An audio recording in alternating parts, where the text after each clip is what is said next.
Tell me about this bridge again. Come and have a look. Tell me real... Okay. Hi, I'm here in the land that time forgot, and we're getting ready to go see the city that doesn't exist. Bolinas. They keep taking away the signs every time the state puts them out there so that you can't find the town. I stopped here to film this short segment. Gentleman up here invited me to come up and see some interesting stuff, including, I think he said, 125-foot suspension bridge that he built. We're going to go check this out. Then we'll find the city that doesn't exist. Hang with him there.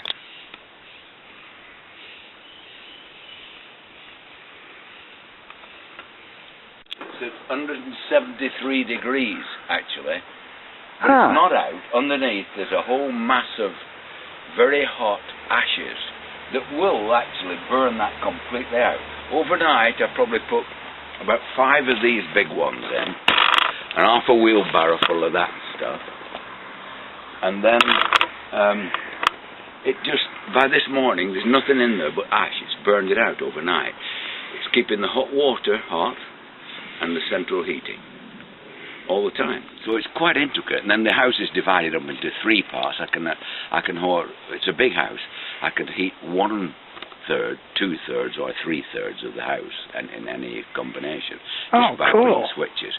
So this I had to invent, and that's quite an intricate system. And of course, it's never been done before because it's peculiar to here. So I had to do this, with plumbing and electrical and. So it's great. I'm very proud of it, actually. It sounds awful interesting. I'm Brian Spencer. I'm Joe Bauer. George? Joe. Concrete worker, yes. I just always at it. The tiling is mine. This is mine. Oh, that's interesting. Nice little airlock porch. Then we finish off with this simple enough. And it just continually, all the time, flows through there. How does that work? Like you run the one set of pipes around the other set of pipes? That's right. Actually, I bought the connectors so that you can put a 3/4 pipe inside a 1 1/4 pipe. Terrific job. Does a terrific job, but it's really pleasing. I get little funny quirks coming up, which again, like you said, makes life interesting. Going along, what does it need? I see the picture. What does it need? I have to do this and I have to do that. I don't drink coffee because it affects me too much. I'm a tea drinker. I kind of suspected that from the accent. Yeah. When I was in Toronto many years ago, I was panhandling one time. Can you spare a quarter for coffee? And this English guy, he told me, he says, well, I can spare a quarter, but don't spend it on coffee. And it took me a minute. Oh! Yeah, he was being facetious. Yeah. Okay, coffee's perking away there. Now we're going to go back here and check out this cool suspension bridge. Wait till you see this. I got these at the older crates from Safeway, and I cut them off on a table saw so that this oval piece there is broken at the bottom. You can see it in there. This then will clip over the 7/16" cable the side of those, each one of those steps, to paint the cable underneath. Once in a while I do that. Right now the bridge needs tightening up, which I can do at the top. I've got links in there so I can tighten the cables a little bit. And you're actually on here, there's 4 cables, 2 that you're standing on and 2 that act as handrails. Underneath your feet here is a lot of concrete. Reinforced concrete that I've mixed and poured, and same at the top, so it's very safe. This is 3/8" cable. What you're standing on is 7/16", which is bigger than anything PG&E uses. It's very, very big cable, so there's no problem. And when you walk on it, you create a rhythm. The bridge goes to your rhythm. Therefore, it's difficult for 2 people to walk at the same time, because one rhythm will interfere with the other. You can see the bridge walking as you're going up.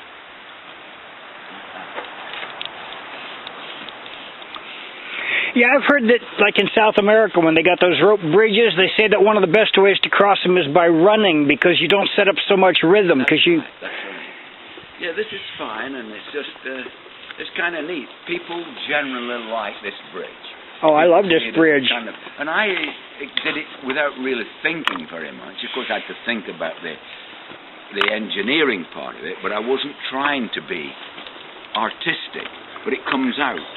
Yeah. Sort of artistic. People like it, and everybody likes it. Everybody finds it thrilling. Now, this is fun. You got to kind of walk with a rhythm.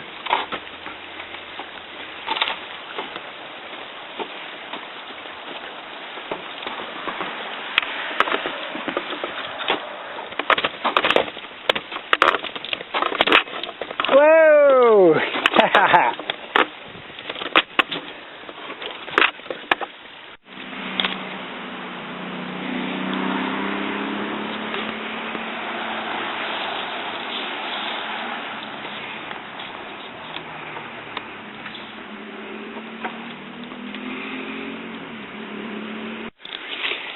And then slope downward.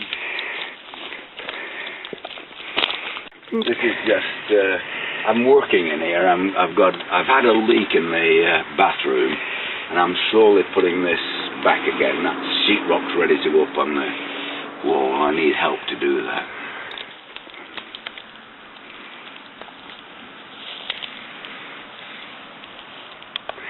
this is the upper house and the water tank. It looks like it's been here for 100 years, doesn't it? Little house on the prairie. Bloody mess in the bathroom.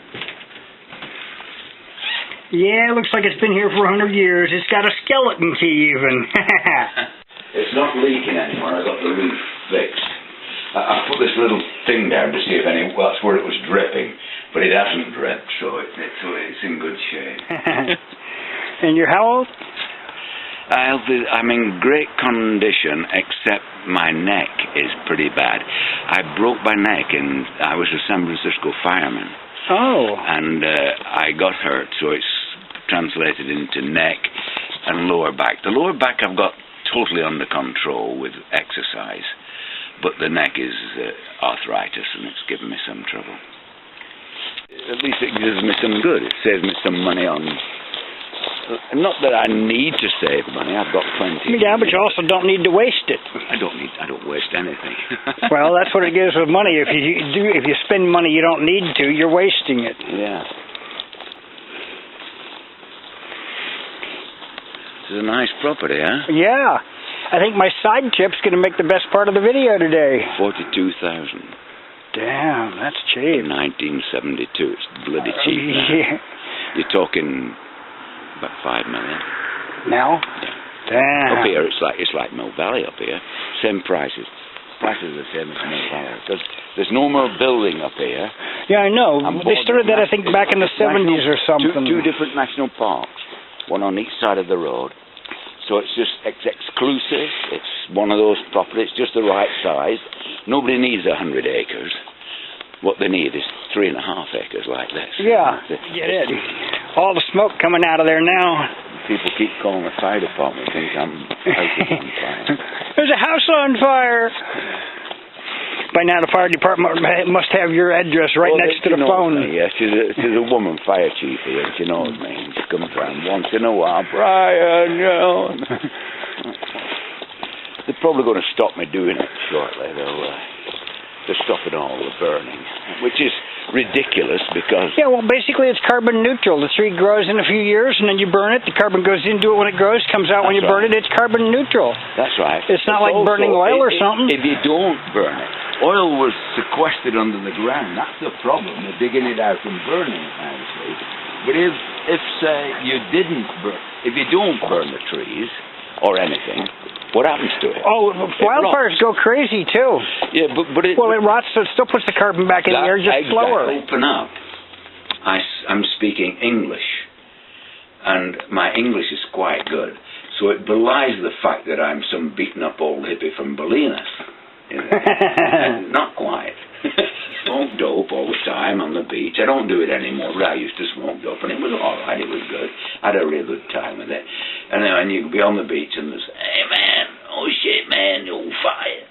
No, man, I was ripped out of my tree, man. You know, that's how they talk. They never said anything. You know, I will smoke marijuana, but if there's a reason for it. If there's a good reason, we're all having a good time, and I want to feel a little high, I'm willing to do it. I've not sworn off it or anything. I Yeah. didn't do any real harm. I swore off all the hard stuff. I'll still smoke pot once in a while. Yeah, you know. I don't do it. I've tried a couple of the hard things, but they didn't do it. I've got holes in my arm where I used to shoot coke, speed, and heroin and everything. You know, it's like if it had got through a needle, I'd put it in there. You know, it's like you got away from that. gonna make it. After I get this made, I got your card. I'll give you a call or drop you an email. Oh, neat. I shipped in furniture from England. Wow. Some of it were lovely prices. I gave £80 for that. And it's hand-carved English oak. Lovely to have a fire going in the yard, dance and do everything I want. I perform dance on... You're into music. I can't play any music, but I do dance. I hear it very well. And so I put it into going out there. I'm very successful doing the dance. It's not my girlfriend. She's one of these ladies that's a devout, non-sexual lady. A couple of ladies like that. I could stand to have a lady living with me, but I keep bulging it up. I keep messing it up. And I like the older ladies. Funny, I'm an old man myself, but I like the older ladies, you know. So 80s and 90s, okay by me. They're in good shape and they're clean, you know. And funnily enough, I was hitchhiking the other day. I do it back Mill Valley and back. I've gone for a doctor's appointment. And I don't know what's happened, but in the last month it's got difficult. Why? I don't know. I've been doing it for years and years and years. No trouble. Got difficult about a month ago, and I was in one spot in Mill Valley for an hour. Never known that in my life, for an hour. But in that time, an old lady came by. She was beautiful, a beautiful old lady. Well, she might have actually been younger than me, but I mean, she wasn't 50s. She was somewhere between 65 and 80, somewhere in there. I don't know. Very good looking, driving a car. She said, "I'm just going 1 mile. Will it help?" And I said, "Oh no, love, I'd rather stay here." Wrong! Oh, I regret that so much. She was beautiful. All I have to do is get in, so what? I can talk to her for that mile, then I can start walking. Somebody else will pick me up. It's 1 mile less to walk. and I could have, if I could have chatted her up, I could have slept on her bloody couch that night. If I'd been clever enough to chat her up, you know, maybe that would have been something going. I do this constantly. The number of times I've done something like that, keep missing. And yeah, I pick up well with these that don't do it okay in a way, but she doesn't. There's no sex in her life. She's non-sexual. And in the long run, it's not that I'm much sex anymore at 78. You know, I'm not like I was when I was 48. But there's a little bit still there, you know. And once in a while, I like to, at least a little bit of something going on, you know. Are you recording all that? Yeah. Oh no! I did this once before in the late 60s. There's a guy in town who I knew quite well. He got a job with a newspaper, and I started talking like this to him. He says, "It's a terrific story." He said, "Can I print all that?" I said, "Go ahead, print it, you know." And he did. He said, "Well, you don't want me to put your name on it, do you?" I said, "Put my name on it and my address and telephone number if you want." Oh, Jesus, did that come out, you know. I've been with over 200 women in my lifetime. All this stuff's in the bloody paper in here. In San Rafael, you know. The copies were going at an extra in Bolinas, you know. People were... Hey, we know this guy. This guy, yeah. And I remember walking down to the beach and one guy walking behind me. I didn't know him, he didn't know me. And he said, 200 women? He'd be behind me. He said, "Oh shit, no." That's what I was noted for that for a couple of years anyway. It was just man talk, really, you know. But I suppose it made pretty good reading. And then one little old lady put a thing in the ad, you know, put a letter in the paper about how what a terrible man I must be to all this. Where you coming from, lady, you know? Well, that's 1 vote against and 200 for. Yeah, a big fire in the living room, smoke a little dope, maybe. It might. Oh, that's always nice. Now. We'll see you soon. See you soon.